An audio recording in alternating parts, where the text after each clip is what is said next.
Hola a quien esté del otro lado. En este módulo trataremos un poco la noción de qué es eso a lo que llamamos ciencia, o más específicamente, qué es un conocimiento científico. De todos los conocimientos que yo tengo, ¿sí?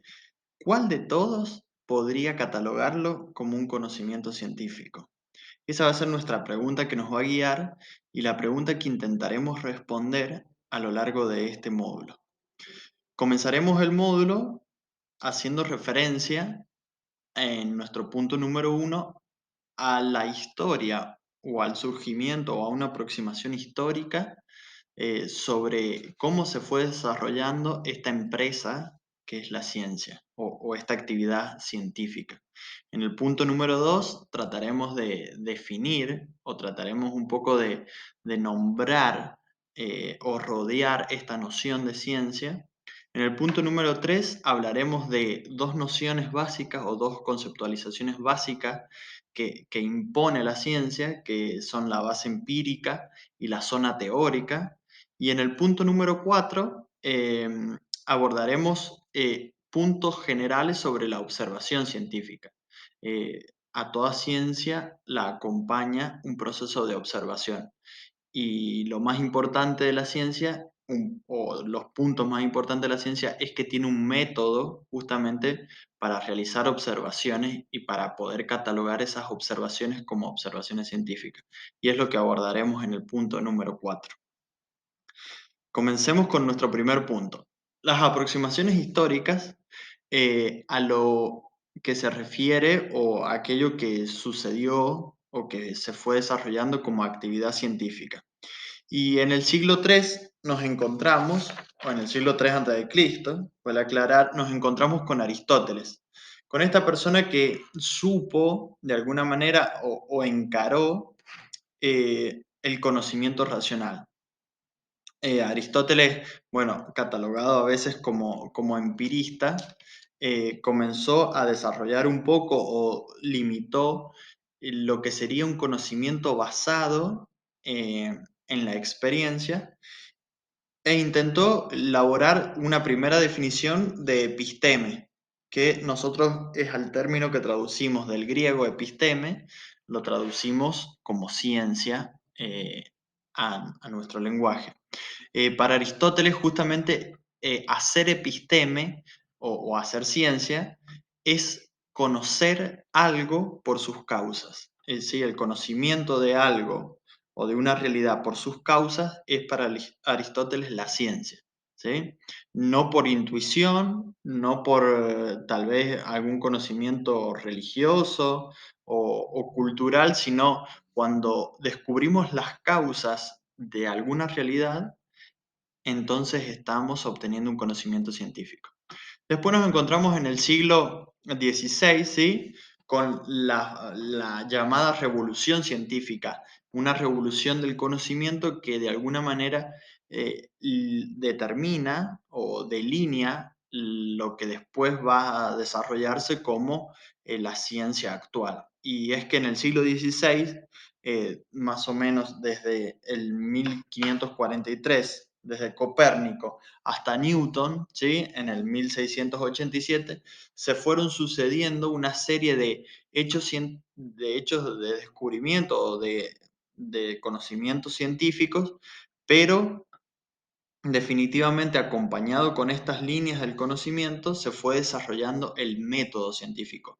Este método que de alguna manera recurre a la experimentación y a la observación de la realidad, y a partir de esa observación se conjuga con las teorías o con las hipótesis que las personas tenemos en nuestra mente. Entonces la revolución científica, esa revolución que permitió delinear el conocimiento científico o las líneas generales como ahora practicamos ciencia, fue aportada o fue generada eh, con Copérnico y con Newton, ¿sí?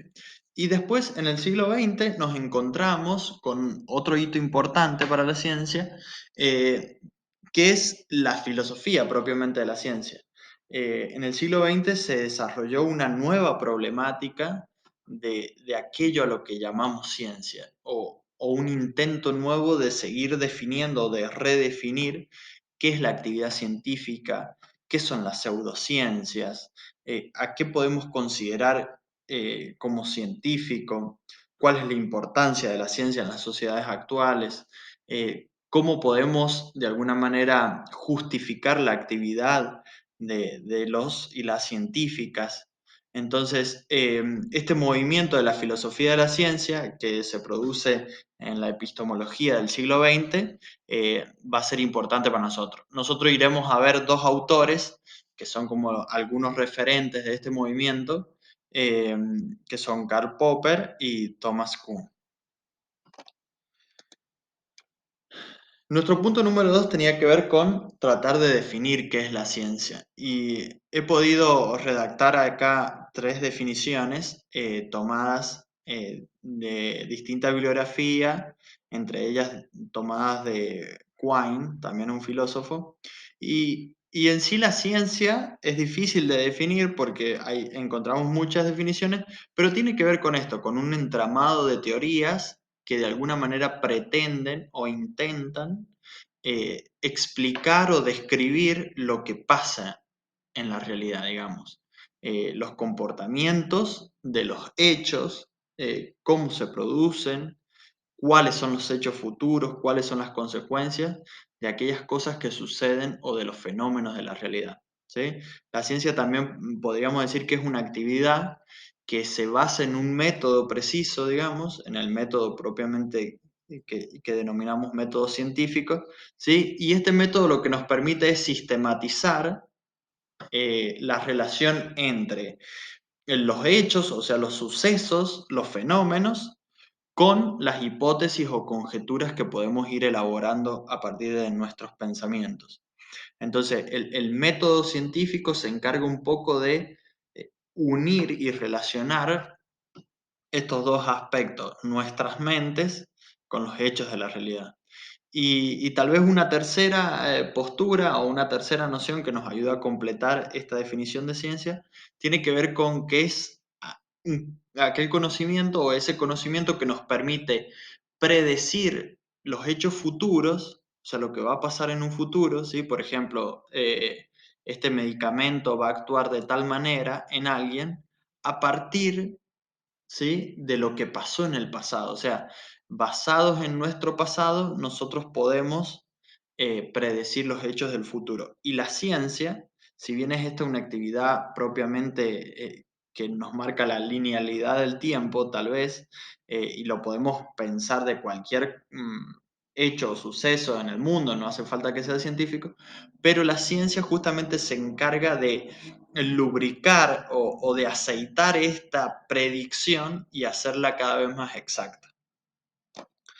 Eh, Hay dos términos propiamente que tiene la ciencia o que necesita esta actividad que se conjugó con Copérnico y con Newton tal vez, y se trata de que la ciencia o toda ciencia tiene una base empírica, ¿sí? Hechos de la realidad, como dijimos recién, y una zona teórica, digamos. Estas cosas o estos pensamientos o estas ideas o estas fabricaciones o productos que hace nuestra mente. La base empírica justamente es un conjunto de objetos, entidades o situaciones que potencialmente pueden ser conocidas. Es decir, que lo empírico es aquello, o la base empírica de una ciencia, es aquello que puede ser conocido, ¿sí? Es lo que potencialmente puede ser conocido, ¿sí? La física va a tener su base empírica, la psicología va a tener su base empírica. Dentro de la psicología hay distintas, por ejemplo, ramas que tienen distintas bases empíricas, ¿sí? Para algunas es imposible conocer lo que piensa una persona, para otras justamente las entidades mentales son cognoscibles para el psicólogo, para la psicóloga, digamos. La enfermería va a tener su base empírica, ¿sí? La sociología va a tener su base empírica. Entonces, la base empírica es como el conjunto de entidades, situaciones, fenómenos que puede ser conocido. Y justamente un dato de la base empírica o un dato científico es un objeto, una entidad o situación que están en posesión del conocimiento de alguien, o sea, que efectivamente es conocido por alguien. Y este dato se obtiene a partir de una observación, ¿sí? La observación es un procedimiento por el cual un objeto, una entidad o una situación se convierte en un dato. O sea, hay un objeto que posiblemente puede ser conocido, yo con un procedimiento convierto ese objeto potencialmente cognoscible en un dato, o sea, en un objeto conocido. Esto en líneas generales, la base empírica de una ciencia, ¿sí? Tal vez nos podríamos preguntar cuál es la base empírica de la ciencia que yo estoy practicando o que quiero practicar. ¿Cuál es ese conjunto de objetos que potencialmente pueden ser conocidos por mí o por mi ciencia? Entonces, la observación científica, que es justamente la particularidad que tiene la ciencia con respecto a otras observaciones, tal vez no científicas, tiene que ver justamente con tres condiciones o tres características. La efectividad tiene que ser una observación efectiva, tiene que ser una observación repetitible y tiene que ser una observación intersubjetiva, digamos. Tal vez si alguno de estas características falta en la manera en que yo realizo la observación, no sé si estoy definitivamente haciendo una observación científica. Estas tres características las define Klimovsky, un epistemólogo argentino, en un libro que se llama Las desventuras del conocimiento científico. Estas reflexiones filosóficas justamente no son reflexiones definitivas, sino que, como siempre, las reflexiones filosóficas están en una constante dinámica que van definiendo. Y Klimovsky define estas tres características. La efectividad se va a preguntar si una observación es posible probarla, digamos. O sea, la efectividad es este requisito vinculado a la capacidad técnica y perceptiva, digamos. Un dato que se obtiene por una observación efectiva, digamos, un dato es efectivo si su verdad o su falsedad puede ser dirimida en una serie finita de pasos. Es decir, a mayor efectividad, yo tengo menor vaguedad. Cuando yo practico una observación, esta observación o este dato que yo digo que obtuve a partir de la observación, tiene que ser de alguna manera probado en una serie finita de pasos. O sea, yo tengo que tener definidos los pasos por los cuales yo puedo probar lo que yo estoy diciendo o el dato que he obtenido. Si mi dato es, no sé, que la estrella en una parte de alguna galaxia se va a mover un ángulo, no sé, de tantos grados, y no tengo los instrumentos para realizar esa observación, entonces no sería una observación efectiva, digamos. O si tengo que esperar otras condiciones no manipulables por mí para que ese hecho se produzca o sea observable, tampoco va a ser un dato efectivo, solamente estoy diciendo un dato que es imposible probarlo en una serie finita de pasos. La repetitividad tiene que ver, o es esta característica o este requisito que impone que los datos obtenidos deben tener la capacidad de ser repetidos, ¿sí? Bueno, con las cuestiones, por ejemplo, espaciales, a veces los datos eh, tienen una repetitividad más lenta o menos duradera. Eh, de hecho, por ejemplo, la probatura del cometa Halley tardó eh, una cantidad de años determinada porque justamente no se cumplía este requisito de repetitividad. Pero cuando se asumió la repetitividad que era posible en largos periodos de tiempo, no como tal vez el químico que pueda ser repetible algo, una experimentación o un dato en su laboratorio las veces que quiera, sino que justamente un astrónomo o una astrónoma tiene que esperar largos periodos de tiempo para corroborar que su dato sea repetitible,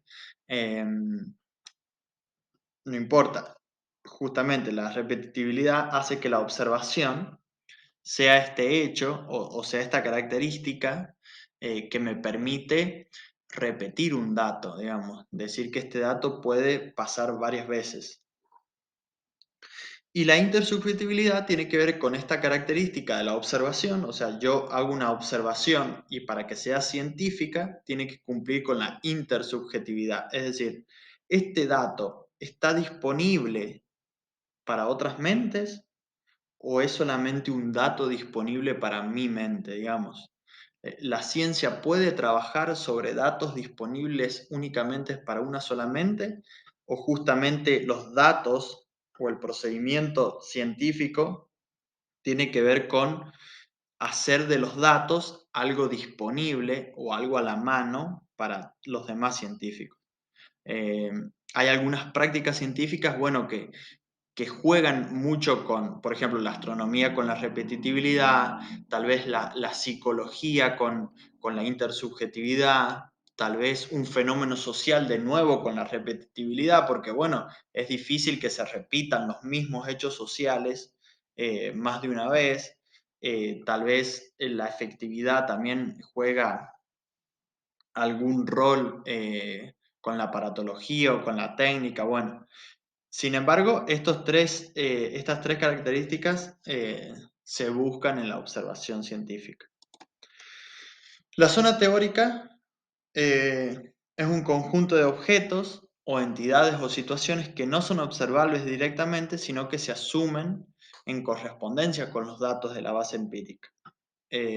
Justamente, la zona teórica tiene que ver con los datos o los objetos o las entidades que no son observables, sino que son construcciones de las mentes de los sujetos cognoscentes, digamos, que realizan a partir de las observaciones.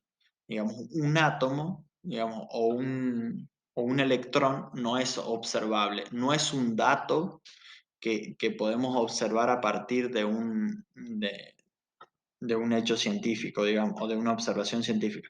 Pero sí es una construcción, digamos, mental de una entidad que se asume como parte del mundo real. Entonces, tenemos un esquema que tal vez es compartido por Quine, digamos, que en donde la ciencia es un entramado, en donde fíjense, la base empírica y la zona teórica serían como la ciencia total, ¿sí? Esta mezcla de datos de la realidad con mezcla de entidades o construcciones mentales. Y esta base empírica está en contacto con la realidad, digamos, y justamente de la realidad obtiene a partir de las observaciones los distintos datos para las elaboraciones teóricas. Eh, para recapitular entonces, nos hemos acercado al surgimiento histórico, el punto de quiebre fue con Copérnico y con Newton, en donde empezó a surgir este método científico que combinaba las experiencias con las elaboraciones teóricas. En el punto número 2 intentamos acercarnos a algunas de las diferentes nociones de ciencia. En el punto número 3 tratamos como los dos constituyentes, los dos conceptos constituyentes de ciencia que tienen que ver con base empírica, en especial con la observación, y la zona teórica. Y en el punto número 4, justamente hemos tratado específicamente las características de la observación científica.